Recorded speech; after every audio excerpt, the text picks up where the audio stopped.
Okay, my friends, here we are in Parshas Vayeira. And Parshas Vayeira, of course, begins with the story of the visit that Abraham gets from three men who turn out to be angels. And he feeds them. And they bless him and his wife to have a baby boy. And Sarah laughs. And then they turn to go to Sodom. Now, Hashem informs Abraham that he is pretty much going to be destroying the city of Sodom. And of course, Abraham prays to spare them in the merit of 50 righteous, 40, 30, 20, 10. Doesn't help. The cities get destroyed with the exception of Lot and his family. And of course, the Pasha continues with the birth of Yitzchok, the abduction of Sarah, the birth of Yitzchok, the sending away of Yishmael, and the Akedah, the binding of Isaac. So that's pretty much this Parsha in a nutshell. We're going to focus on one pasuk, which is an introduction that the Parsha gives as to why Hashem decides to inform Abraham about the upcoming destruction of Sodom and Amorah. Here's the verse. Ki yadativ, for I know him, Avraham that is, lemana sheyitzava es banav es beisei acharav, because he is going to command his children and his household after him. V'shamru derech Hashem, they will guard the path of Hashem. Lasis tzedakah umishpat, to do tzedakah, charity, kindness, and so on, and justice. Leman havi Hashem al Avraham es asher diber elav, in order that Hashem should bring upon Avraham that which he has spoken about him. Rabbi, did you send out a sheet? I was looking. I did. Oh, okay. I'll look again. An hour or so ago. I could share my screen if that helps, but I did send it about an hour or so ago.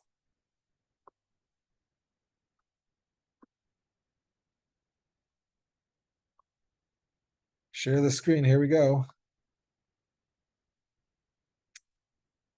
All right.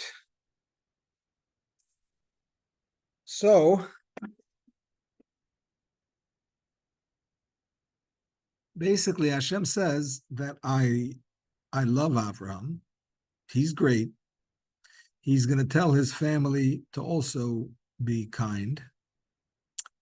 And therefore, I'm going to inform him of the upcoming destruction and give him the opportunity to pray for the people.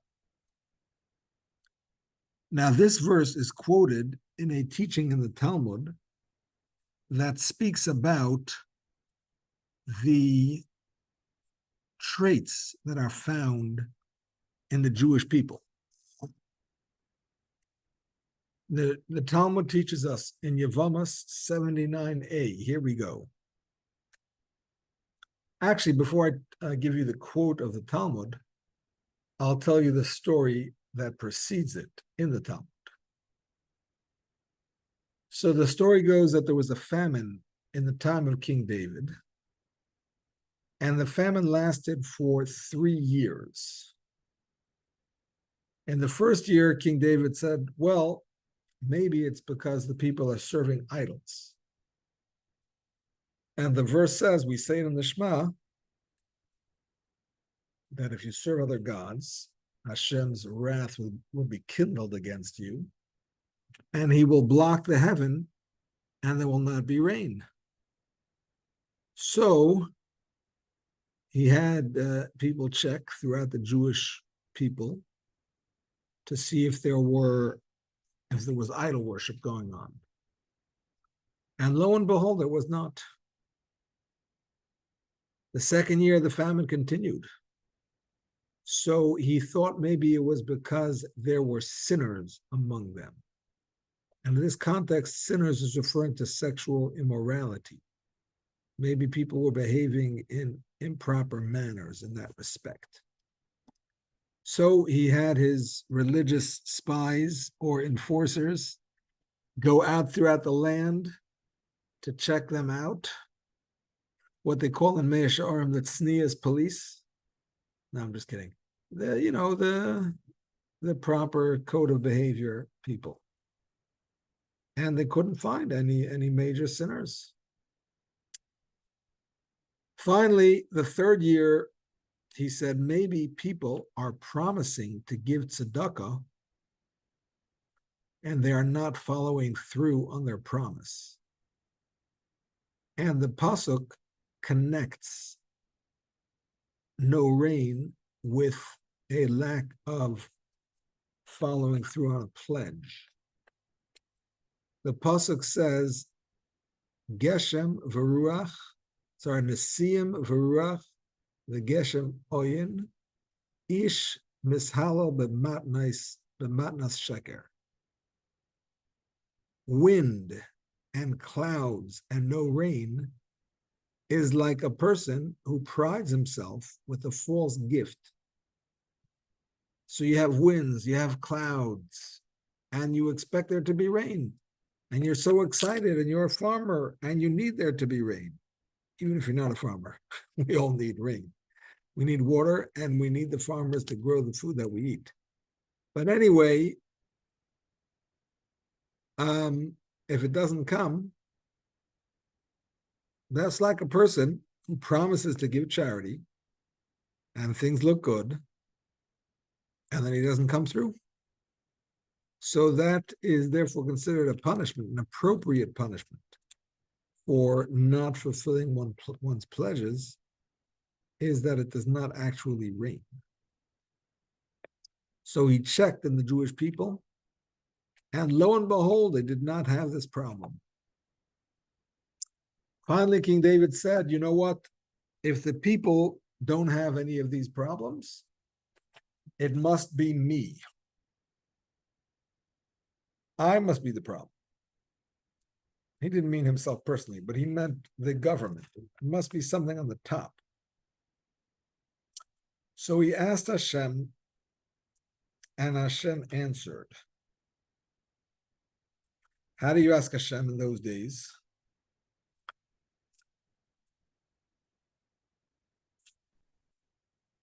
Anybody? Pray.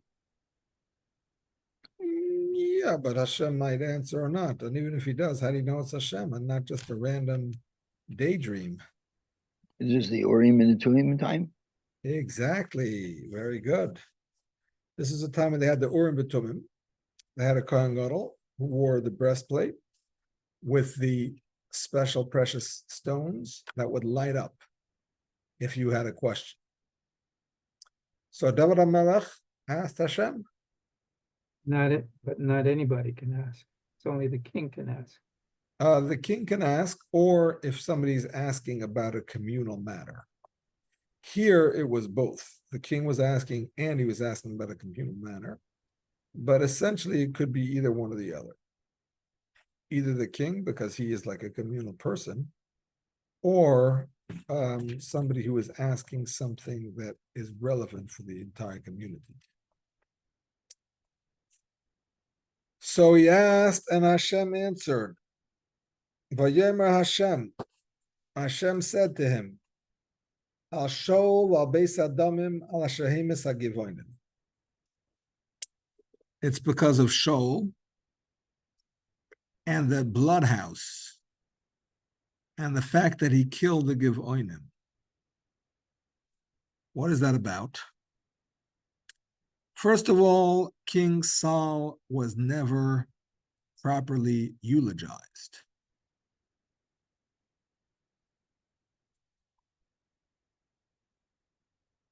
King Saul was never properly eulogized. He was killed, of course, in battle, together with his 3 sons.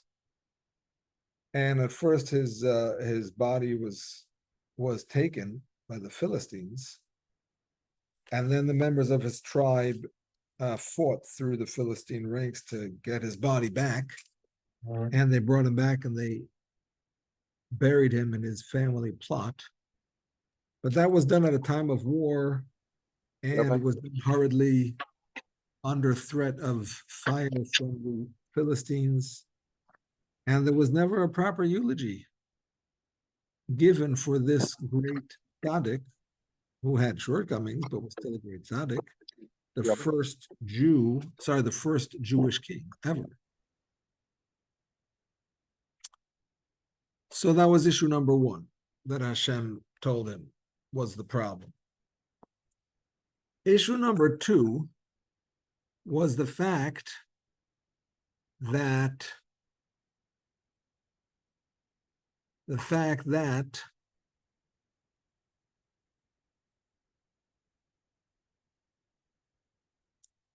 the Givonim were killed. The Givonim were a tribe of Canaanites who had joined the Jewish people in a tricky manner. Yes, Susan, go ahead. You have a question? Go ahead.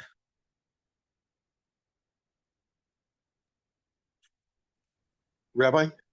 Yes. Did he not kill himself in battle? That's what it seems from the verse.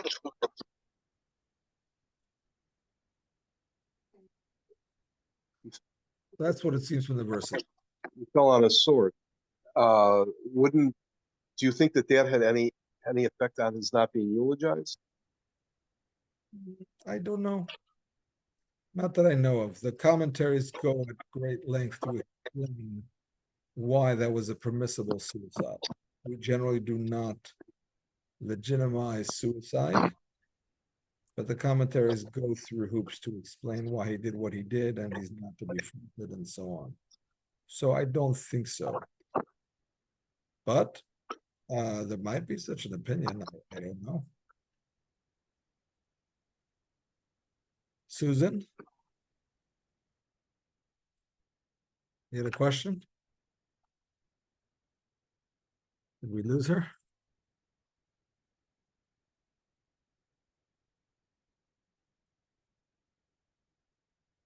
All right, not sure. You there, Susan? Okay, I don't know. Okay, so the point is that the Givonim were a Canaanite tribe that had drawn the Jewish people through subterfuge by claiming that they were a faraway tribe and that they wanted to make peace with the Jewish people. Susan says she lost the audio and she doesn't know what to do. I don't know either.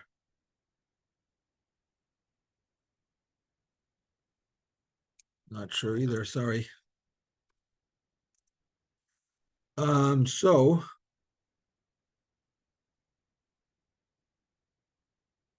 the point is that the Jewish people swore to them that they would not harm them, not realizing that really they were part of the Canaanites who were supposed to be wiped out. Anyway, even though it was an oath that was made in error, it was decided that they must keep the oath and they would not wipe out the Givonites. However, King Shaul ended up killing a bunch of them. And that happened when he wiped out the city of Nov, which is another story unto itself. But basically at that point, King Saul was very nervous that King David was trying to usurp his throne. And he was out on a rampage to punish anybody who aided and abetted King David. And the city of Kohanim, the city of Nov, which is where the holy temple, the temporary temple at that time was located, had assisted King David. They had given him food. They had given him a sword. Now, at that time, they didn't know that there was any issues between him and his father-in-law, King Saul, but nevertheless, King Saul saw this as an act of rebellion against him, and he had the entire city wiped out. In that city, there were Givonim, and that's because they were the water carriers and the wood choppers for the Mishkan, for the temporary sanctuary. That's what it was established when they tricked the Jewish people into accepting them and swearing that they wouldn't harm them. So indeed, it was decided that they would not harm them. But nevertheless, because they did this act of subterfuge, it was also decided that they would have to kind of be like slaves for the Beis Hamikdash. They would do all the work that had to be done in the Mishkan and whatever. So they also lived in that same city of Nov. And when the Kohanim were killed out of that city, so some of them were killed out as well. So that's why Hashem was angry at the Jewish people. That's the information that King David got. So King David set about to right these wrongs. In terms of eulogizing King Saul, the problem was that that more than 12 months had passed, because you're only supposed to eulogize somebody within 12 months of their passing. After 12 months, it's already like an old news kind of thing, and you no longer deliver eulogies. So King David said, I can't really rectify that. And therefore, he's going to focus on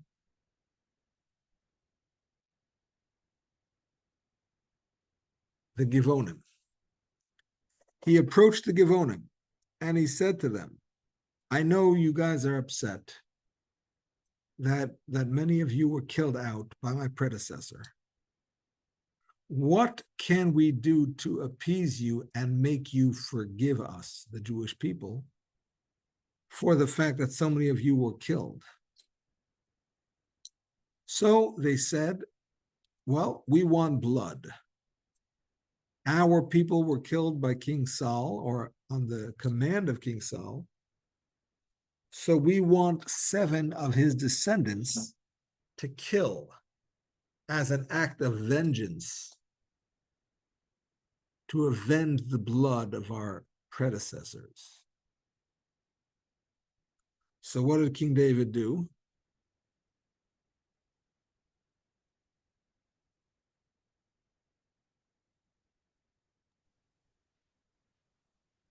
No, what did King David do?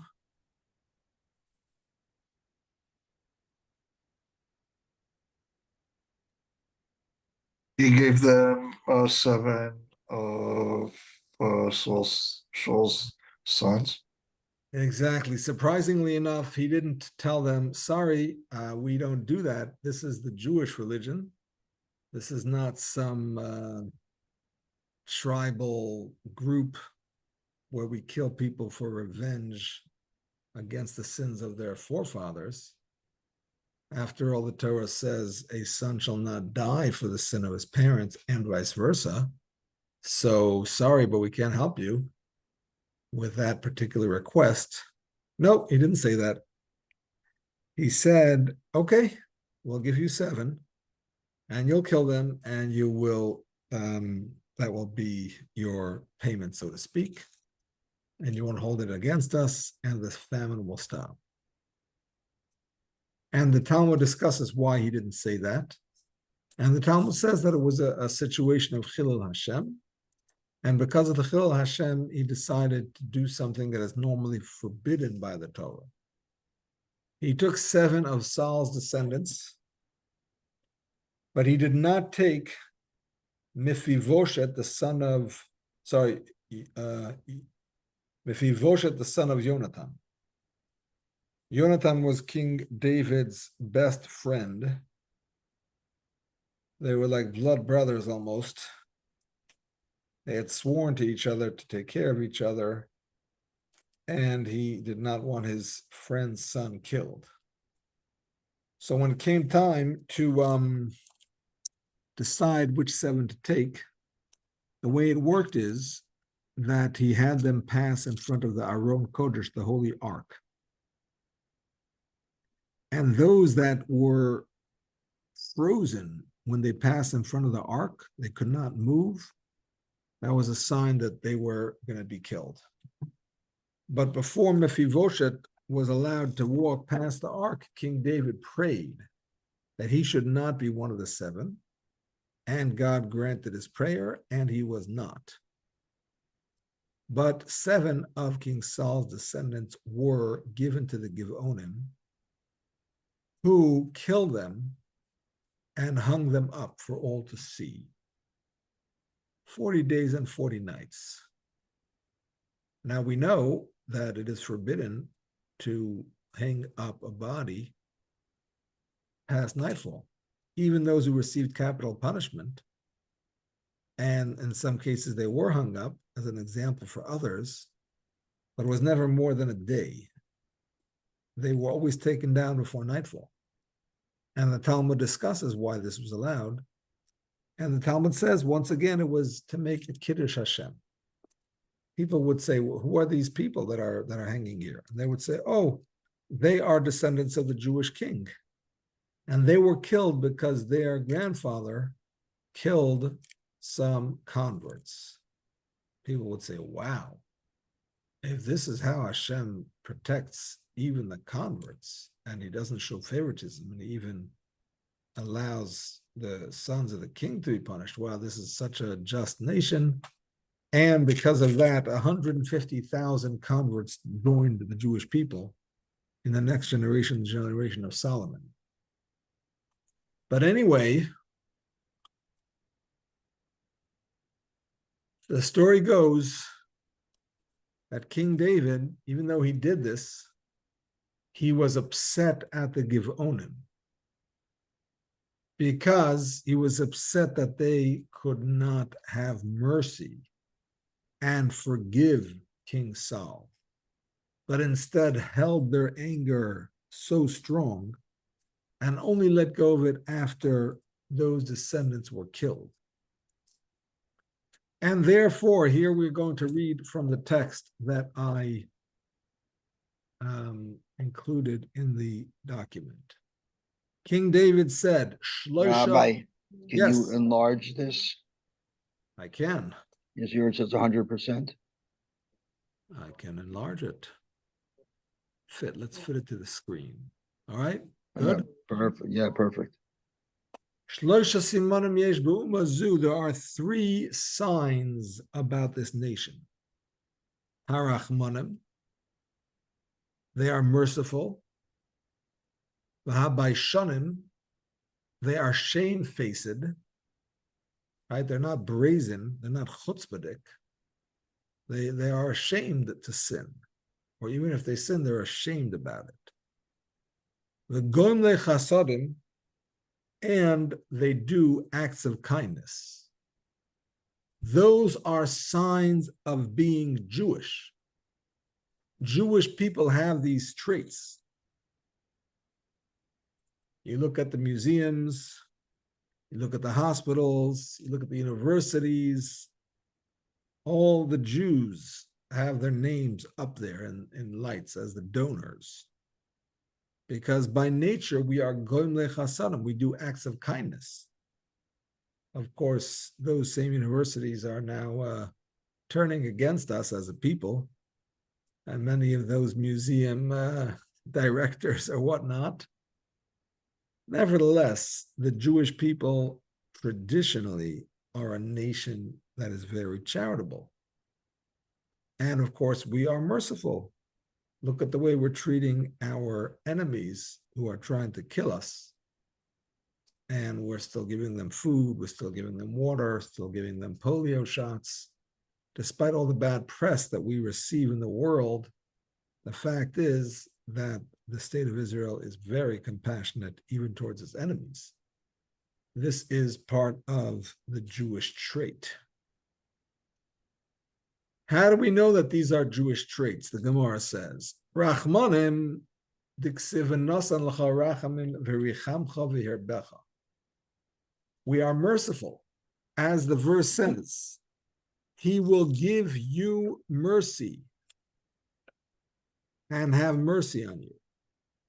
Meaning to say, not just that Hashem has mercy on us, but he gives us mercy. He embeds in us a trait of being merciful. This is a gift from Hashem that the Jewish people have naturally. By Shonim, we are shamefaced. This is after the giving of the 10 Commandments on Mount Sinai, and the entire Torah really on Mount Sinai, with the thunder and the lightning and all of those things. And the verse says that I did this, Hashem says, so that your fear will be upon, my fear, will be upon your faces, and you will not sin. So by nature, the Jewish people are not the sort to sin in a brazen manner. And finally, Goim lechasadim, we do acts of kindness. The pasuk says, "Lemana sheyitzave es bona ve'es beisei acharov." That's the verse we just quoted from the parsha. Because he will command his children and his household after him, lasis tzedakah umishpat, to do tzedakah and justice. This is something that Avraham commanded his children. And he told them, this is the way we behave. And that has therefore become a Jewish trait ever since.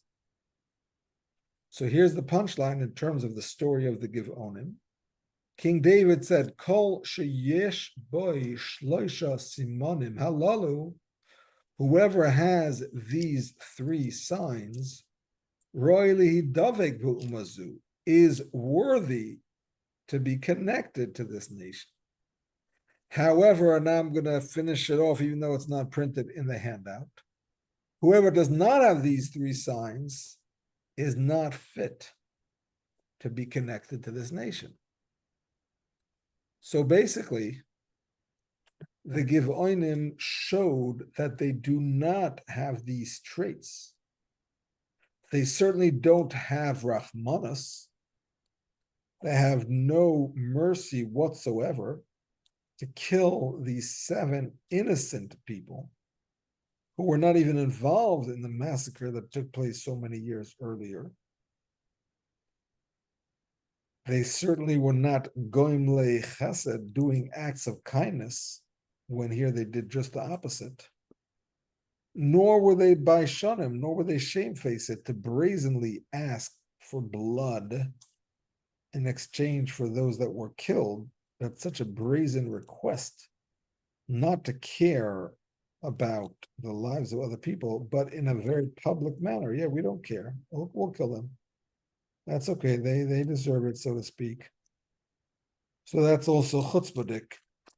And that's what it is. David HaMelech said, these people are bad people. They don't have Jewish traits. They have traits of cruelty. And we don't want such traits being mixed in to the Jewish people. And he decreed that it's forbidden to marry anybody from that tribe. They were Jewish. They had converted. Joshua accepted their conversion. Nevertheless, they were not allowed to marry into the Jewish people. They were called the Nesinim. That's another term for them. Nesin means those who were given. They were given over to the Beis Hamikdash as slaves, and they were not allowed to marry within the Jewish people. They could marry among themselves, but not among the Jewish people. And that's because their character was so bad that King David did not want them intermarrying with regular Jews and mixing in their bad character with the regular Jewish bloodline. Which, by the way, makes you wonder about the character, the bloodline of the Retiree Karta, who present themselves as very religious, and they have the black garb, and the payas, and the Yiddish, and all of that.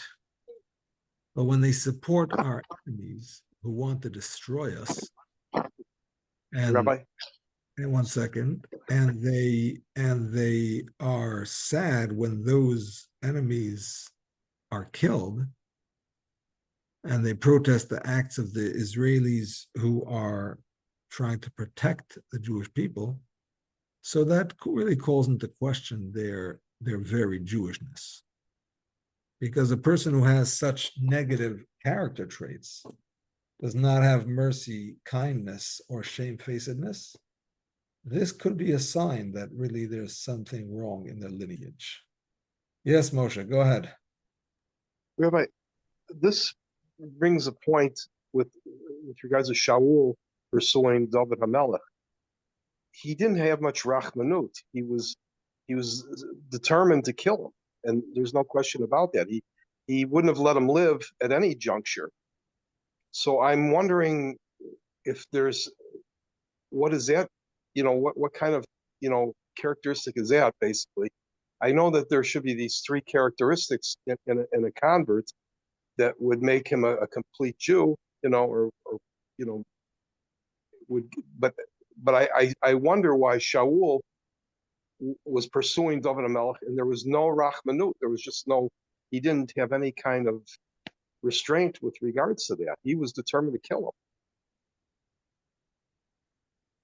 Well, a person who kills somebody else is not disqualified from being Jewish. It has to be a complete lack of these traits, absolute lack of these traits. A shortcoming in one of the traits, temporary shortcoming, does not disqualify one's Jewishness. I mean, besides the fact that King Shaul did have an excuse for his behavior. He didn't just say, hey, I don't want it to be the king instead of me, I'm going to kill him. But rather, he had a halachic explanation for it, because he felt that as the king, somebody who was trying to usurp his position as the king was considered to be rebelling against the king. And the king does have the right to actually kill a person who rebels against him. But Shmuel anointed David HaMelech to be king, and he knew that. He was aware of it. So why would he pursue his successor? Why would he do something like that? I don't understand this. I don't know to what extent he was aware. Did Shmuel tell him? Did he hear it as a rumor? Shmuel never did it in a public way, obviously, that we know. So his awareness of it may not have been so clear. May have been a little bit murky.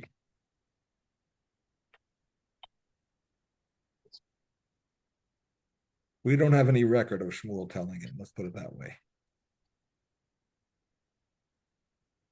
But wasn't Shmuel very close with Shaul? I think he was disappointed in him. So I don't know how well their relationship was at that time. After he anointed David, I don't know. Don't really know. Okay, so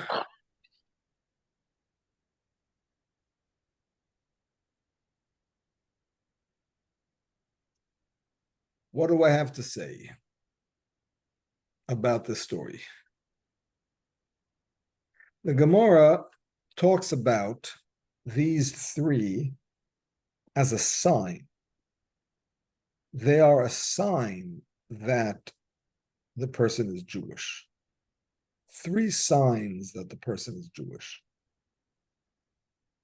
And when you have three signs, it can be understood that they are actually symptoms of a issue that is underlying all of those things.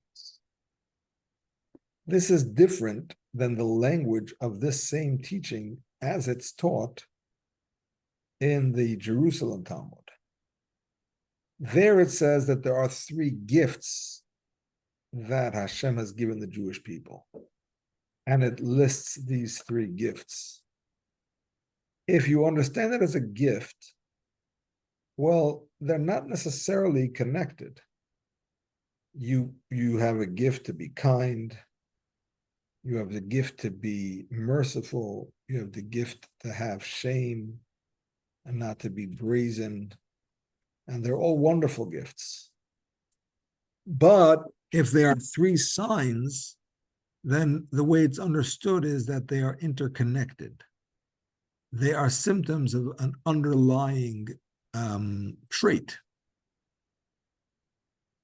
And this can be understood in two ways.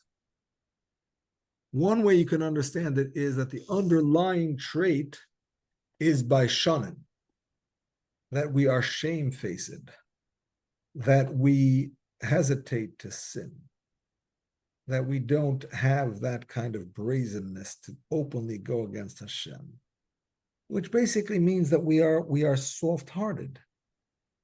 We are not hard, difficult people by our nature. And that leads us towards Rahmanas, towards having mercy on a fellow Jew. And therefore, because we have mercy on a fellow Jew, therefore we are goimel chesed, we do acts of kindness. This can be understood, by the way, as not necessarily even a trait, but rather a behavior. Rachmanim, which is merciful, that's a trait, feeling Rachmanas. But Goim lechasadim can be understood as an action. We do acts of kindness, and that is an outcrop of the trait of Rahman, of being merciful and caring about other people. So this also helps us understand the difference in the order of these three things. In the Talmud that we just saw, it puts Rachmanim first, merciful, then Baishanim, bashful, and then Gom Lachasanim, people who do acts of kindness. The Rambam, however, changes the order. I didn't quote the Rambam, so you'll have to take my word for it. The Rambam changes the order. And when he talks about the three signs, he says, Baishanim, shamefaced, as number one. And then Rachmanim, merciful. And then Gom L'Chasadim, doing acts of kindness. Now, of course, everything in Torah is precise. And even the order of Torah is precise. And if the order in the Gemara is one way and the Rambam changed that order, obviously there's something to it. It's not by accident. So on the one hand, you could say, well, the Gemara was talking about the context of the story of King David. And in the context of that story, the most important trait that they were missing was Rachmanas. They did not have mercy on those descendants of King David. And that's why it lists it first. But the Rambam, who was not talking about it in that context, he was just talking about which families you should marry into and which families you should not. Right? When you're looking for a shidduch, look for a family that has these traits and not a family that does not have those traits. My grandmother, should live and be well, tells me that when her father was in Lubavitch, her father was a student in Tomchei Tmimim Lubavitch during the era of the Rebbe Rashab, the fifth Lubavitcher Rebbe. And his parents did not support him in his quest to be a student of that yeshiva, even though they were Schneersons. But they thought that he should go to a more modern yeshiva or whatever it is. So they didn't support him. They didn't help him financially. So my grandmother said there were some days that he had places to eat, because they had a system in those days that the yeshiva did not give food to the bachrim, rather they would eat at the balabatim of the city. It was called Essen Teg. You got to eat in different homes and different nights. So there were some nights that it was arranged for him to have a place to eat, and sometimes it was not. But one thing that he did arrange for himself is to have tutoring jobs. He would tutor in Lubavitch different families. And they would pay him, and so he could make some money for whatever he needed. Anyway, there were families that he would tutor, wealthy families, and they had supper, cooking for the family. And my great-grandfather was hungry, because it was perhaps a night that he had nowhere to eat. And they never offered him ever to partake in their meal. Anyway, my grandmother does not divulge the name of that family to her descendants, but she has told us that so far, none of the descendants of that family have married any of her descendants. Now, when she stops saying that, then we'll know that maybe we'll be able to figure out who it is if after a particular engagement or whatnot.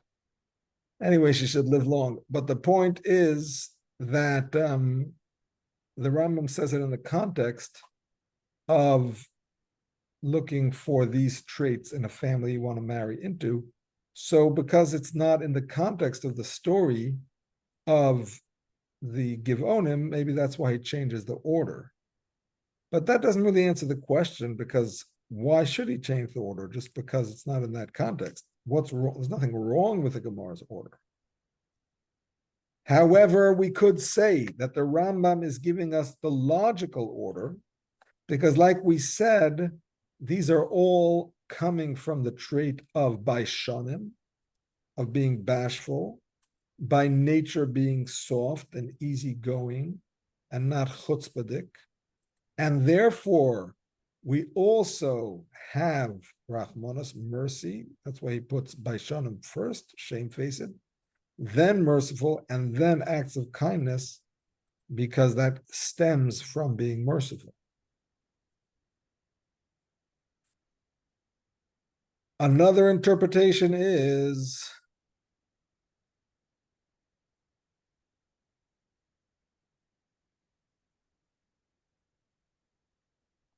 that the three signs are signs of something different. And that is the underlying trait of humility, which is what we accept also, we received as an inheritance from Avraham Avinu, who said also in this week's Parsha, Anochi Ofar Va'efer, I am dust and ashes. And having this humility in particular towards Hashem is the underlying trait that leads us both to have shame. How could we lift up our head against Hashem when we feel absolutely nothing compared to him? It also leads us to have Rahmanas, to have mercy on other people, because we feel unworthy ourselves, and therefore we do want to care for others, even more so than ourselves, perhaps, feeling they are more deserving than us. And of course, that also leads to acts of kindness, to Goim lechasadim.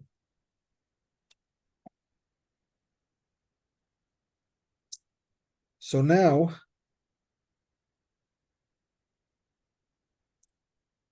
Back to the Gemara's order: Rachmonim, Baishonim, and Goimle Chasadim. Merciful, shamefaced, and acts of kindness. Understanding that order, besides the fact that it's in the context of the Givonim, perhaps another reason for that order the Rebbe suggests as follows. Sometimes having Rachmanas, having mercy on somebody else, can lead you to, by shonim, to being shamefaced and feeling unworthy. And the Rebbe gives an example of this. This is a story that is told by his father-in-law. The Rebbe's father-in-law was the previous Lubavitcher Rebbe. The previous Lubavitcher Rebbe was very active in spreading Judaism behind the Iron Curtain, even when the Russian government forbade it.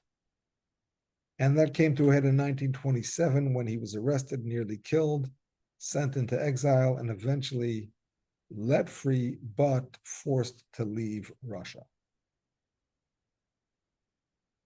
So he spent 2 years in Riga, Latvia.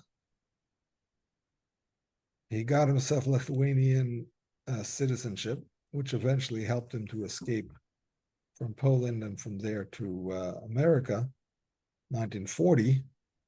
But after those 2 years, he wasn't sure where he was going to live. He spent time in America and in Israel before deciding to live in Poland. He spent about a week in Israel, and he was there in Hebron. This is in 1929. And it was on his way back from Israel on the ship is where he got news about the Hebron pogroms and how the Arabs had killed so many of the Jewish people in Hebron, God forbid. And the previous Rebbe was so upset about this that he literally became sick from that. I don't know if it was a heart attack. I don't know what it was, but he became very ill when he heard this news. And there was a doctor with the name of Dr. Valach. He was the head of Shaare Tzedek Hospital. He was on the same boat, and he cared for the Rebbe and nursed him back to health. And after they arrived, or at some point, this doctor came into the Rebbe and he asked the Rebbe for forgiveness. And the Rebbe said, "Forgiveness? I mean, you just saved my life. What do you mean by forgiveness?" So the doctor explained. The doctor said, "You know, the world needs you as the tzaddik of the generation. Hashem would not let you die, God forbid, because you're needed here in this world. And if I had not been on the ship, he wouldn't have made you sick in the first place because there would have been nobody to cure you. So therefore, my being on the ship contributed to your illness, and therefore I have to ask for forgiveness." And so that's an example where his Rachmanas, his extreme Rachmanas for the Rebbe, led him to Baishanim, to feeling unworthy and asking for forgiveness and feeling that it was all his fault and so on and so forth. So this is perhaps the reason why the Gemara has the order in this way: Rachmanim, Baishanim, and Gomle Chasadim, merciful, shamefaced, and acts of kindness, because as we said in that story, being merciful can lead to being a Baishan.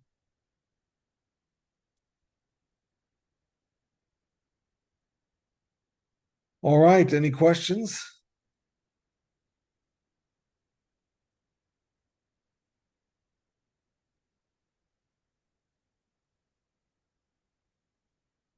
Rabbi, Yes.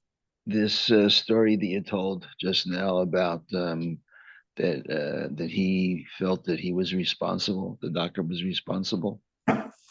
Yes. So I had a story that happened to me I won't tell you all the details, but I was in a certain city, and a very, very well-known figure in Lubavitch was at a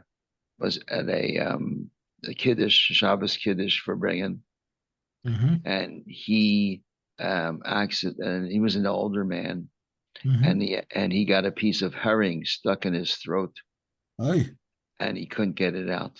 aye, And nobody knew the Heimlich maneuver, but since I was a nurse, I knew how to do the Heimlich maneuver, wow, and I ran behind him and I got it out and saved his life. wow. And I felt that I had been that I had done something in the past where I was chayav misa. I was obligated for the death penalty, and Hashem gave me this opportunity to save this rabbi's life as an expiation or an atonement for my previous sin in my youth. And that was the way of balancing the scale, so to speak. Wow, intense.